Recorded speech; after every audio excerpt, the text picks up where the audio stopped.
কোরআনে কয়টা সূরা? সবাই বলেন। 114টার মধ্যে 113টা শুরুতেই বিসমিল্লাহির রহমানির রহিম আছে, শুধু এই একটা সূরার মধ্যে নাই। এজন্য আল্লাহ আরেকটা সূরার মধ্যে এই একটা আবার মিলায়ে দিয়েছে, মিলায়ে 114টা দিয়ে দিয়েছে। ওই সূরার নাম সূরাতুন নামাল।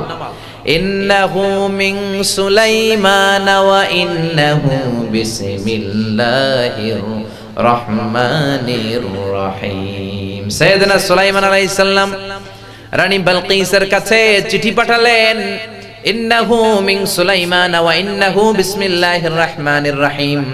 নিশ্চয় এই চিঠি আমি পাঠিয়েছি সুলাইমানের পক্ষ থেকে এসেছে, নিশ্চয় এটা আল্লাহর নামে শুরু হয়েছে। ঠিক কি না? সাইয়েদনা সুলাইমান আলাইহিস সালামের একটা স্পেশাল পাখি ছিল, নাম হুদহুদ। কি পাখি? সুলাইমান আলাইহিস সালামের সিংহাসন আকাশ দিয়ে উড়ে যেত, হুদহুদ পাখিও উড়ে যেত। আর এই হুদহুদ পাখির চোখের পাওয়ার আর মেগাপিক্সেল এত বেশি ছিল, 1000 ফিট উঁচু থেকে জমিনের দিকে তাকালে, মরুভূমিতে তাকালে মরুভূমির কত ফিট নিচে মিষ্টি পানি আছে ওইটা দেখে দেখে নজর করে সুলাইমান নবীর কাছে রিপোর্ট দিয়ে দিত। এই জন্য ওই সূরার মধ্যে আল্লাহ মিলাই দিলেন আরেকটা বিসমিল্লাহ। মানে সূরাতুত তাওবার মধ্যে বিসমিল্লাহ নাই, সূরাতুন নামলের মধ্যে দুইবার বিসমিল্লাহ। তার মানে 114টা বিসমিল্লাহ কোরআনে আছে রাডাই। এজন্য আগের কালের মুরব্বীরা বিয়েতে মেয়ে দেখতে গেলে জিজ্ঞেস করতো, মা বলো তো কোন সূরায় নাই বিসমিল্লাহ আর কোন সূরায় দুই বিসমিল্লাহ, এগুলো জিজ্ঞেস করতো আগে। এখন এগুলো করে না, এখন বলে মা চাইনিজ রাখতে জানো কিনা, হ্যাপি বার্থডে টু ইউ এই সংটা করতে পারবা কিনা, এই গানটা জানো কিনা, বার্থডেতে কোন গান গাইতে হয় এগুলো জিজ্ঞেস করে। চিল্লায় এখন ঠিক কিনা? এজন্য আল্লাহ বললেন আমার মুমিন বান্দার প্রথম গুণ হলো আত-তাইবুনা। মুমিন বান্দারা ভুল করবে, মুমিন বান্দারা অন্যায় করবে, মুমিন বান্দারা অপরাধ করবে, কিন্তু সাথে সাথে ক্ষমা চাইবে কার কাছে? এজন্য আল্লাহ বললেন ইয়া আইয়ুহাল্লাযীনা আমানু তুবু ইলাল্লাহি তাওবাতান নাসুহা। ও আমার ইমানদার বান্দারা, ভুল করেছো, অন্যায় করেছো, পাপ করেছো, তো কি হয়েছে? তওবায়ে নাসুহা করো, তওবার মতন তওবা করো। তওবার মতো তওবা করলে তোমার জীবনের সব গুনাহ মাফ করে দিবে কে? ও মুমিন বান্দারা, খবরদার আমার রহমত থেকে নিরাশ হয়ো না। তুমি কত পাপ করেছো, তুমি কত নামাজ ছেড়েছো, তুমি কত অন্যায় করেছো, তুমি কত মিথ্যা বলেছো, তুমি কত জুলুম করেছো। তোমার পাপ যত বড়ই হোক, আমি আল্লাহর দয়ার সাগর তার চেয়েও বড়। ঠিক কি না? পাপ যদি হয় খালের পানির সমান আর বিলের পানির সমান, জেনে রেখো আমি আল্লাহর দয়া সাগরের পানির সমান। আল্লাহু আকবার। তোমার পাপ যদি হয় পাহাড়ের সমান, আমি আল্লাহর ভালোবাসা দয়া হলো আকাশের সমান। লা তাকনাতু মির রাহমাতিল্লাহ ইন্নাল্লাহা ইয়াগফিরুয যুনুবা জামিআ। খবরদার, যত জুলুমি হোক না কেন, যত পাপী তুমি করো না কেন, যত ভুল তুমি করো না কেন, আমি আল্লাহর রহমতের দুয়ার তোমার জন্য খোলা আছে না নাই? ওযু করে যায় নামাজটা বিছিয়ে 2 রাকাত নামাজ পড়ে কপালটা ঘষে ঘষে আমি আল্লাহর দরবারে সেজদা করে চোখের পানি ছাড়ো। চোখের পানি যদি ছাড়ার মতো ছাড়তে পারো, তোমার জীবনের সব গুনাহ আমি মাফ করে দেব। আল্লাহর দয়া আর ভালোবাসা যে কত বিশাল আপনি কল্পনাই করতে পারবেন না। আল্লাহ বলে ওয়া রাহমাতি ওয়াসিআত কুল্লা শাই, গোটা বিশ্বের সব জায়গায় আমার রহমত বিস্তৃত। আমার রহমত ছাড়া এই পৃথিবীতে কিছু হয় না, আমার দয়া ছাড়া পৃথিবীতে কিছু ঘটে না, আমার ভালোবাসা ছাড়া মহাবিশ্বে কিছু হওয়া সম্ভব নয়। এজন্য রব্বুল আলামিন আরশ যখন তৈরি করলেন, লাউহ কলম তৈরি করলেন, কুরসি তৈরি করলেন, আরশের উপরে রব্বুল আলামিন একটা সাইনবোর্ড দিয়ে দিলেন। কি দিলেন? আর ওই সাইনবোর্ডের উপরে লিখলেন ইন্না রাহমাতি সাবাকাত গাদাবি। সাইনবোর্ডের উপরে বড় করে লিখে দিলেন আরশের উপর ইন্না রাহমাতি সাবাকাত গাদাবি। তার মানে আমার রাগের উপরে আমার দয়ার ভালোবাসা বিজয় লাভ করেছে। সুবহানাল্লাহ।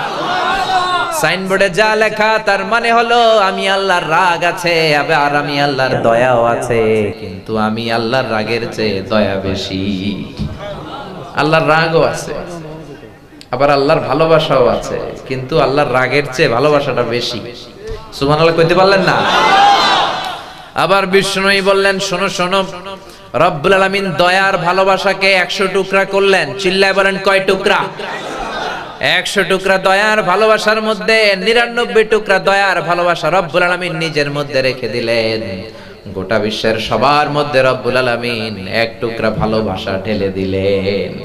ওই 1 টুকরা ভালোবাসার ছিটেফোঁটা আমি পেয়েছি, হুজুর পেয়েছে, হুজুর পেয়েছে, আপনি পেয়েছেন, আপনি পেয়েছেন, আপনারা সবাই পেয়েছেন। সাইয়েদনা আদম আলাইহিস সালাম থেকে শুরু করে কিয়ামত পর্যন্ত যত মানুষ ছিল, আছে, থাকবে, সবাই পেয়েছে। যত পাখি আছে তারাও পেয়েছে, যত মাছ আছে তারাও পেয়েছে। 1 টুকরা আমরা সবাই ভাগে যোগে পাইছি। ভালোবাসারে আল্লাহ 100 টুকরা করলেন, 99 টুকরা ভালোবাসা দয়া আল্লাহ নিজের মধ্যে রেখে দিলেন, আর 1 টুকরা ভালোবাসা সবার মধ্যে ভাগ করে দিলেন। ওই ভালোবাসার ঠেলায় পৃথিবীতে ভালোবাসার নাটক গান এর কোনো শেষ নাই। চিল্লা এখন ঠিক কিনা? ভালোবাসবো বাসবো রে বন্ধু, আছে না নাই? তোমায় যতনে, কত ভালোবাসার গান। আবার ভালোবাসার জন্য আমরা বিশ্ব ভালোবাসা দিবসও বানাইছি, বিশ্ব ঠেলাঠেলি দিবস। কবে এটা? হ্যাঁ, সর্বনাশ, শুরু হয়ে গেছে। এটার সাথে মুসলমানদের কোনো সম্পর্ক নাই। আমাদের সূর্য বছর হিসেবে 365 দিনই ভালোবাসা। আমার সকালেও ভালোবাসা, দুপুরেও ভালোবাসা, রাতেও ভালোবাসা। আমাদের সারা জীবন ভালোবাসাবাসী। চিল্লা এখন ঠিক কিনা? যাদের জীবনে ভালোবাসা নাই তারা ঘটা করে বছরে একটা দিন ভালোবাসা করার সাজ করে। আর আমরা যারা মুসলমান, প্রতিক্ষণে প্রতি মুহূর্তে আমাদের ভালোবাসা আছে না নাই? রাসূল আমার ভালোবাসা, রাসূল আমার আলো আশা, রাসূল আমার প্রেম বিরহের মূল আলোচনা, আমার কাজে কর্মের অনুপ্রেরণা। চিল্লায় বলেন ঠিক কিনা? এজন্য রাব্বুল আলামিন বললেন, গোলাম ভালোবাসারে আমি 100 টুকরা করলাম, 99 টুকরা ভালোবাসা আমি আল্লাহ নিজের মধ্যে রেখে দিলাম, আর গোটা বিশ্বের সবার মধ্যে 1 টুকরা ভালোবাসা রেখে দিলাম। দেখেন ওই 1 টুকরা ভালোবাসার চোটে কত ভালোবাসার গান পৃথিবীতে, কত ভালোবাসাবাসী। মুরগির বাচ্চা যখন চিল নেয়ার জন্য ছোঁ মারে, দেখবেন মা মুরগিটা লাফ দিয়ে পড়ে, চিলের সাথে যুদ্ধ করতে যায়। ওই মা মুরগির পেটের ভিতরে এত ভালোবাসা ঢুকিয়ে দিয়েছে কে? আবার দেখবেন মা যখন ছোট্ট মেয়েটারে বলে, ও মা রাত অনেক হয়েছে, রাতের খাবার খাও, ছোট্ট মেয়েটা বলে, না মা খাবো না। আব্বা অফিস থেকে ফিরলে আব্বার কোলে বসে বসে দুইজনে একসাথে খাবো। ছোট্ট মেয়েটার মনের মধ্যেও বাবার জন্য ভালোবাসা ঢুকায়া দিল কে? পত্রিকার বিভিন্ন ফিচারে আমরা এমনও দেখেছি, বন্যার পানিতে মা ডুবে যায়, ছোট্ট বাচ্চাটারে বালতিতে করে মাথার মধ্যে চেপে ধরে রেখেছে।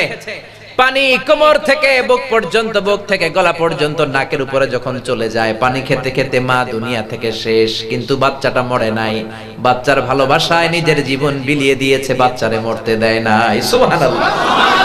তো দুনিয়াতে আমরা সবাই মিলে পেলাম 1 ভাগ ভালোবাসা।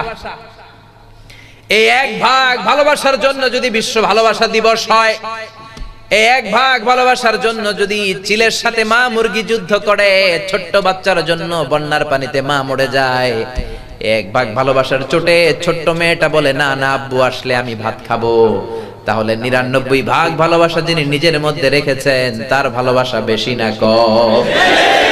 আল্লাহ তুমি দয়ার সাগর, রহমানুর রহিম, তোমার দয়ায় পূর্ণ আমার সারা নিশিদিন, তোমার দয়ায় পূর্ণ আমার সারা নিশিদিন। পড়েন আল্লাহু আকবার।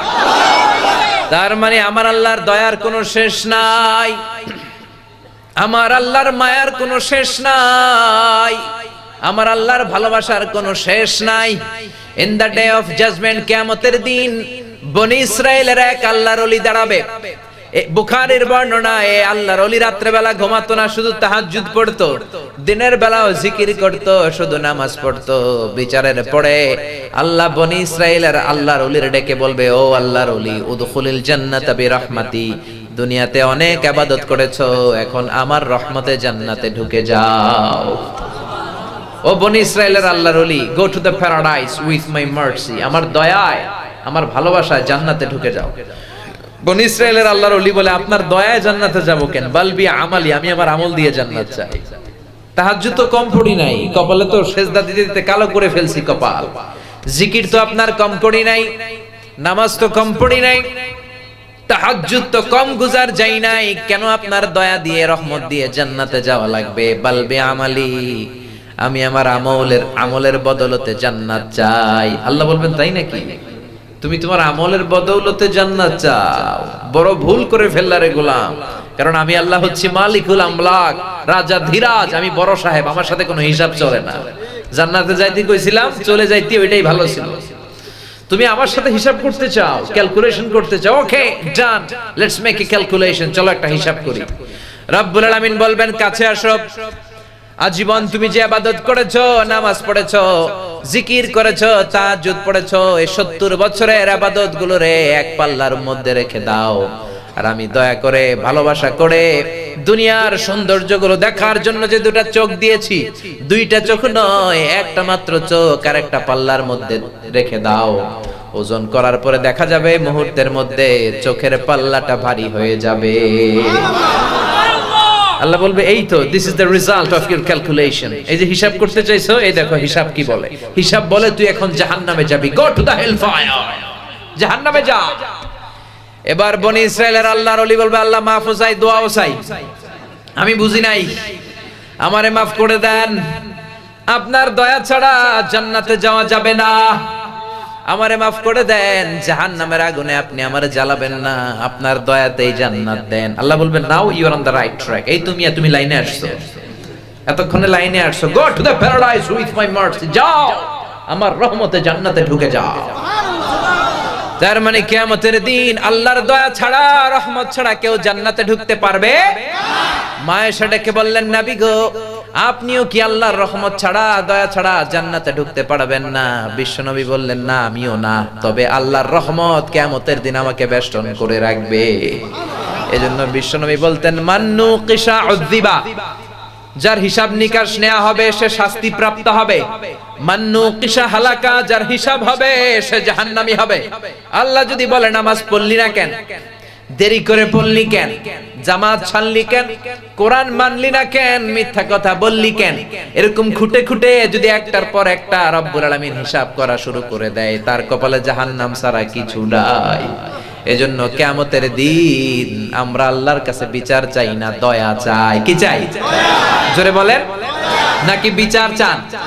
আমরা আল্লাহর কাছে কোনো বিচার টিচার চাই না, আল্লাহর কাছে যেটা চাই সেটা হলো আল্লাহর দয়া। রোজ হাসরে হে আল্লাহ আমার করুণা বিচার, আল্লাহ করুণা বিচার, বিচার চাহি না তব দয়া চাহে এ গুনাহগার, আল্লাহ করুণা বিচার। এখন বলেন কি চান?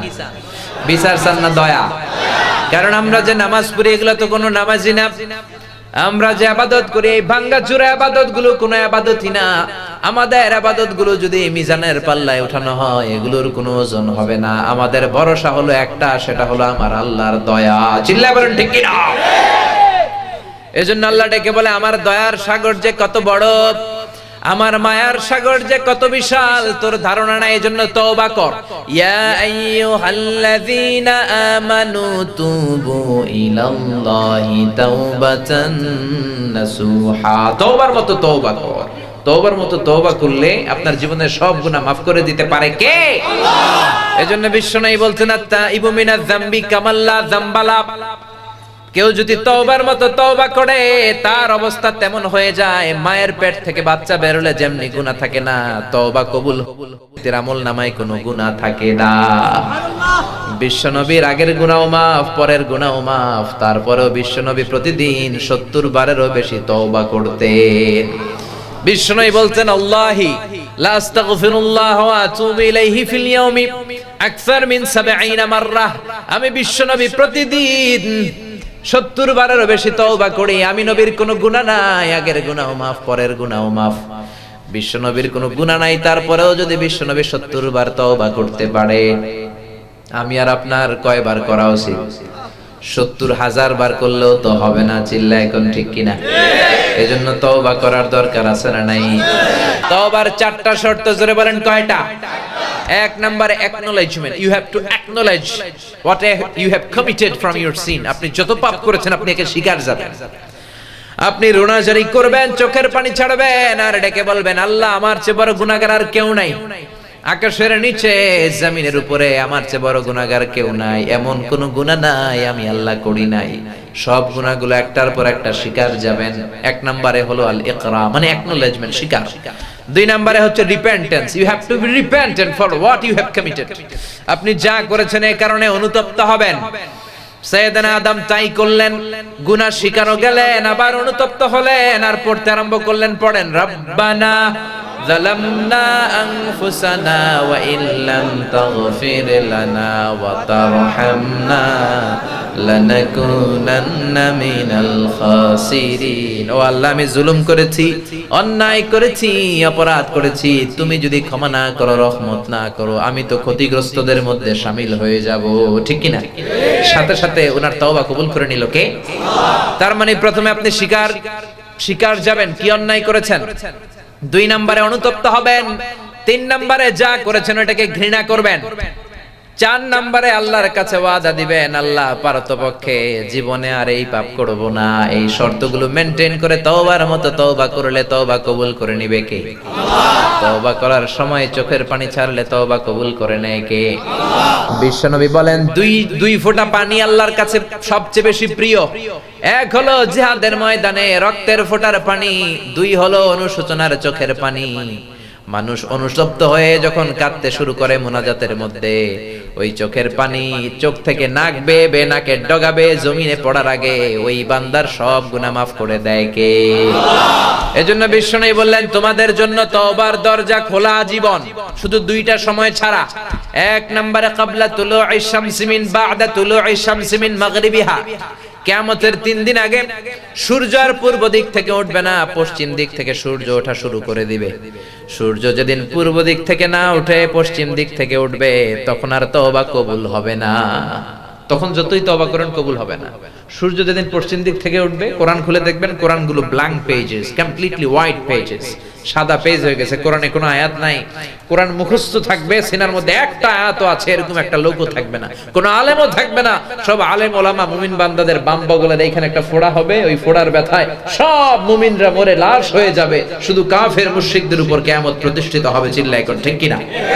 তার মানে কিয়ামতের আগ দিয়ে পশ্চিম দিক থেকে সূর্য উঠলে তওবার দরজা বন্ধ। দুই নাম্বার বাদাল গরগরা, মালাকুল মাউত যখন মানুষের রূহ ধরে টান দেয়, রূহ বের হতে বান্দার কষ্ট হয়, মুখ দিয়ে গরগর গরগর শব্দ হয়। ওই গরগরানি শব্দের পরে মানে মালাকুল মাউতকে দেখে ফেলার পরে তওবা করলে কবুল হবে না। এর আগ পর্যন্ত তওবার মতো তওবা করলে সব গুনাহ মাফ করে দিবে কে?